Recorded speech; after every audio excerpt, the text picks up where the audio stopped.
Hello guys, welcome to Insight Electronics.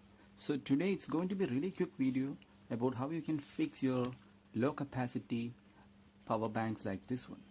Now as you can see, I bought this one a long time ago, like really 3 or 4 years ago, and it was advertised as 2600 milliamp hour, which was a really long shot.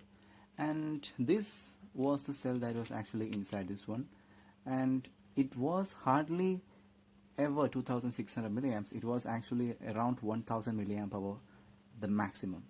And over the time this got really bad, and now it's only taking 50 milliamps in, and you can only draw 30 milliamps out. So it's pretty much a dead cell. So to fix cheap power banks like this, it's really easy, because all you need to do is find yourself a laptop battery pack like this one right here. Now inside a laptop battery pack you can find a lot of 18650 cells like these ones, and I have made a dedicated video just for the purpose of how to recover and bring back to life the batteries that you can find from a laptop. Now when you get a laptop battery, it is bad because a couple of cells inside is bad and you cannot visibly identify those batteries, and I made a video just for that. You can watch the video by clicking the I button up here, and the link will be in the description below also. So after watching that, you will get an idea about how to identify the good and bad cells from a pack like this.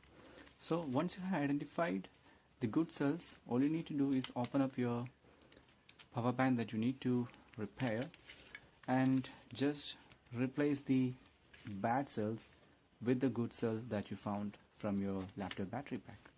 So it's really that simple. In this case, I fixed this old power bank battery with a proper 2000 milliamp hour, well 1900 milliamp hour battery, and that way I can actually find a good use for all these recovered batteries. You can actually use multiple cells also if you need it, or if your power bank has multiple 18650 cells, you can replace those cells as well. So it's a pretty easy fix, pretty easy to do. All you need is a broken laptop battery pack. So this is a quick tip for you guys. Thanks for watching. See you in another video.